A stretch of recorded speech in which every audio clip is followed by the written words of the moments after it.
नमस्कार साथियों, agriculture department में काफ़ी लंबे समय से अटकी हुई एग्रीकल्चर डिपार्टमेंट की जो वैकेंसीज थी वो अभी कुछ समय पहले आई। बहुत ही खुशी की लहर कृषि छात्रों में थी, उनका जोश बहुत ऊपर था। बड़ी मुश्किल से ये वैकेंसी आई थी, इसलिए छात्रों ने अपना जी जान झोंक दिया इसकी तैयारी के लिए। बहुत अच्छे से उन्होंने तैयारी की। REO SADO की परीक्षा उन्होंने दी, जो कि 10 और 11 फरवरी को परीक्षा थी। परीक्षा के बाद जब उनको प्राप्तांक आए, उनको देखकर भी बड़े खुश थे, बड़े जोश में थे कि अब हमारा सिलेक्शन निश्चित है, हम भी गवर्नमेंट जॉब एग्रीकल्चर डिपार्टमेंट में करेंगे। लेकिन जैसे जैसे समय आगे बढ़ता चला गया, समय के साथ साथ नई नई खबरें, नई नई अफवाहें और कुछ तथ्य सामने आए कि कृषि में कुछ छात्र ऐसे हैं जिनके मार्क्स 200 में से 175 से भी ज़्यादा, 180 से भी ज़्यादा आए हैं। जब ये मार्क्स सुने गए, देखे गए, तो हमारा काफ़ी लंबे समय का कृषि में पढ़ाने का अनुभव रहा है। उस अनुभव के आधार पर हमने यहाँ पर कुछ विश्लेषण निकाला है। उस विश्लेषण के अनुसार अगर आप देखेंगे तो एग्रीकल्चर की ये जो परीक्षा हुई थी, खास तौर से मैं RAO की एग्ज़ाम की बात करूँगा कि उसमें आप देखेंगे कि 175 नंबर से ऊपर लाना बहुत ही कठिन, मुश्किल है। कारण क्या है? जैसे आप देख सकते हैं कि यहाँ पर मैं बात कर रहा हूँ CSET पेपर में जो 100 क्वेश्चंस आते हैं, इसमें से जो जनरल नॉलेज MP GK जिसे हम कहते हैं, इसके 17 क्वेश्चन आए थे। 17 क्वेश्चन में MP GK पूछना था और उसमें बहुत ही कम मार्क्स में, या ऐसा कहें 2-3 नंबर में करंट आना था। लेकिन इसमें पूरा करंट के बारे में पूछा गया और साथ में केवल MP का करंट नहीं बल्कि नेशनल, पूरे भारत लेवल का करंट पूछा गया। इस हिसाब से देखा जाए तो ये जो 17 क्वेश्चन थे, इसमें से लगभग ऐसा मान लो एवरेज छात्रों के लिए MP GK में स्कोर रहा 0।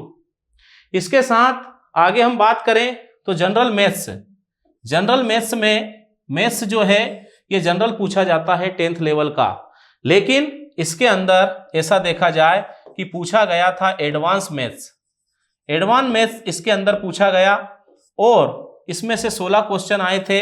लगभग इसका स्कोर भी हो जाता है 0, जो एवरेज स्टूडेंट है उनकी बात कर रहा हूं मैं। इसी तरह से जनरल एप्टीट्यूड, जिसे हम रीजनिंग भी कहते हैं, लॉजिकल रीजनिंग कहते हैं, इसके 17 क्वेश्चन पूछे गए थे। लेकिन इस लॉजिकल रीजनिंग में देखा जाए तो इन्होंने पूछा था बेसिक मैथ्स। रीजनिंग के अंदर बेसिक मैथ्स के क्वेश्चन आए थे और लगभग एवरेज स्टूडेंट के लिए इसका स्कोर भी होता है 0। इस तरह से अगर CSET की बात की जाए अकेले, तो CSET में करीब 50 क्वेश्चन इस तरह से पूछे गए थे जिनका उत्तर देना कठिन है, सामान्य छात्रों से बनना कठिन है। लेकिन जिन छात्रों ने बहुत अच्छी तैयारी की थी, उन छात्रों ने हो सकता है इसमें से करीब 30 क्वेश्चन कर भी दिए हों। ये टॉपर्स की बात हो रही है, 30 क्वेश्चन कर दिए हों। तो भी हम देखते हैं कि CSET के अंदर 20 क्वेश्चन ऐसे हैं जो टॉपर स्टूडेंट से भी बनना बहुत ही कठिन नहीं के बराबर था। इसी तरह से एग्रीकल्चर में 100 क्वेश्चन आए हैं, इसमें से हम ऐसा मान लेते हैं कि 5 क्वेश्चन ऐसे थे जिनका आंसर टॉपर के लिए करना भी मुश्किल था। तो टोटल अगर देखा जाए तो टोटल 25 क्वेश्चन ऐसे थे जिनका उत्तर दे पाना टॉपर स्टूडेंट के लिए भी, बहुत अच्छी तैयारी करने वाले स्टूडेंट के लिए भी बड़ा मुश्किल है। इस तरह से अगर देखा जाए तो टॉपर्स जो हैं उनके मार्क्स 175 नंबर तक मैं मान लेता हूं कि 175 नंबर टॉपर ला सकता है।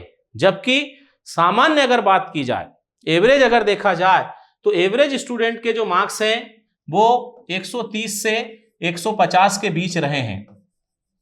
ज्यादातर स्टूडेंट के मार्क्स ये रहे हैं 130 से 150। कुछ जो पढ़ने वाले हैं, बहुत ही अच्छे छात्र हैं, हम मान सकते हैं कि वो 175 नंबर तक जा सकते हैं। लेकिन पिछले कुछ दिनों में व्हाट्सएप पर ऐसी जानकारी आई, कई बच्चों के मार्क्स आए जिन्होंने 175 से भी कई नंबर ज्यादा परीक्षा में लेकर आए। जब इतने मार्क्स आते हैं तो जो छात्र मेहनत करके, पढ़ाई करके नंबर लाता है, उनके दिमाग में जरूर संदेह उत्पन्न होता है कि इतने मार्क्स कैसे आ सकते हैं, कैसे संभव है। और ये जो संदेह है उन सामान्य एवरेज जो स्टूडेंट हैं जिन्होंने 130 से 150 के बीच में नंबर लेकर आए हैं, जहां अनुमान माना जा रहा था कि 135 जो नंबर है ये कट ऑफ जाएगा, उनके अरमानों के ऊपर, उनके सपनों के ऊपर पानी फेरने जैसा हो जाएगा। बहुत मेहनत के साथ तैयारी की, लेकिन इतने मार्क्स सुन के वो जो छात्र हैं डिप्रेशन में आ गए हैं। और ये जो चीज है ये जरूर जांच का विषय है कि इतने मार्क्स कैसे आ सकते हैं। इसके लिए मैं आपको एक और विश्लेषण का मेरा तरीका बता रहा हूं। जिस तरीके से हम विश्लेषण करते हैं उसके हिसाब से देखा जाए तो MGCI जो आपका संस्थान है, आप जानते हैं, इसने पिछले 16 वर्षों में 13 बार मध्य प्रदेश में एग्रीकल्चर ग्रुप से टॉपर दिया है। 13 बार टॉपर दे चुका है। चलो ये 13 बार के टॉपर में से हम शुरुआत के कुछ टॉपर हटा दें कि ये परीक्षा में शामिल नहीं हुए होंगे, है ना। इसके अलावा यहां पर हम देख रहे हैं कि 2005-7 तक के टॉपर हमने हटा दिया। उसके बाद भी अगर बात की जाए तो 13 में से करीब 8 बार जो टॉप आए हैं MP में, वो लोग इस परीक्षा में शामिल हुए थे, करीब 8 बार। ये तो MGCI के टॉपर है। इसके अलावा और भी जो संस्थान है जो कृषि क्षेत्र में तैयारी कराते हैं, टॉपर के अलावा उनके भी बच्चे टॉप 10 में। अगर हम ऐसा टोटल देखें कि टॉप 10 में MGCI से ही हर साल करीब 7-8 स्टूडेंट रहते हैं, 7 बच्चों को भी देखा जाए, और अगर हम 60 से 70 बच्चों का, 60 से 70 स्टूडेंट का अगर आंकड़ा देखें जो कि 10th में, 12th में, BSc एग्रीकल्चर में, PAT में, MSc में, सभी में बहुत अच्छा स्कोर लेकर आए, जिनका एकेडमिक रिकॉर्ड बहुत अच्छा है, हमेशा वो टॉपर रहे हैं, टॉप छात्रों में हमेशा रहे हैं, लेकिन उनको भी 175 नंबर से ऊपर लाना कठिन पड़ रहा है। तो आप सोच सकते हैं कि जिन लोगों ने PAT में बहुत ही कम मार्क्स के साथ पास की, BSc में आप देखोगे 4 वर्ष का कोर्स है, उन्होंने सब्जेक्ट बैक लगा के करीब 5 साल में कंप्लीट किया, वहां भी उनका स्कोर बहुत कम रहा, परसेंट बहुत कम रहे, लेकिन उसके बाद अगर वो इतने मार्क्स लेकर आते हैं तो ये जो विषय है बड़ा ही चिंताजनक विषय है।